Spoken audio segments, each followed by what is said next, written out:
Hello, this is Julie Crabb, and I'll be sharing my group's website. I worked with Heather, Beth, Catherine, and Olivia to create the Kevin Hankus Purple Plastic Play and Learn Kits.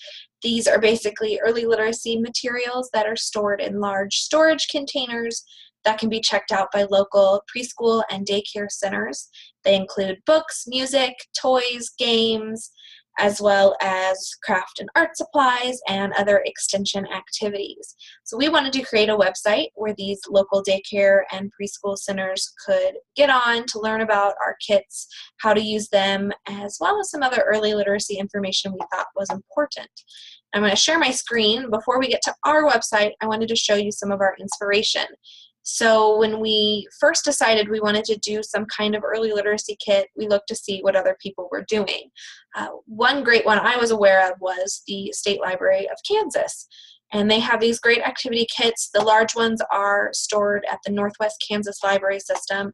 And they have this wonderful page that shows you what kits are available. If you click on the theme, you can see what's in the kit, what you do with it. This site is geared towards librarians, so obviously we wanted to make something for people that worked at preschool and daycares in the area.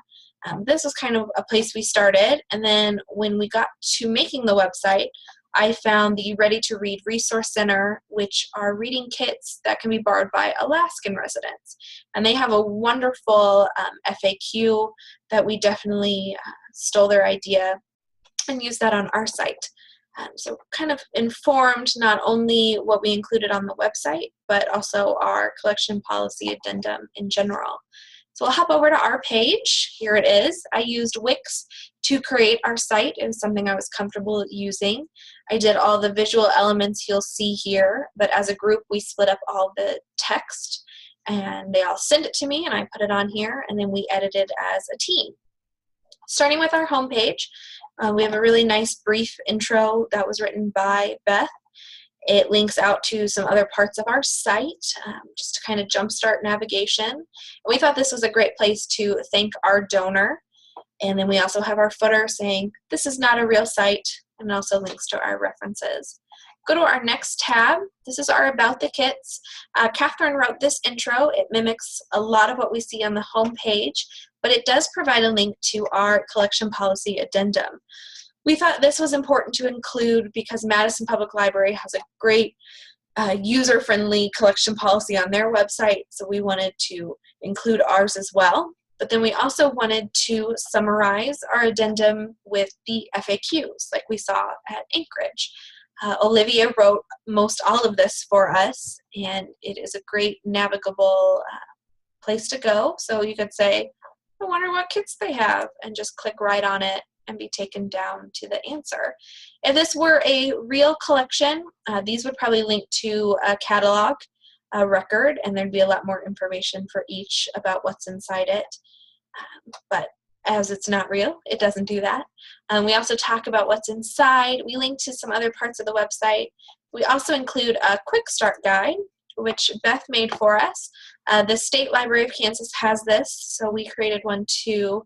It'd probably be something that would be included in our kits, but we thought it was nice to put on the website to kind of give an idea of the things that you would be able to do if you checked out a plastic play and learn kit.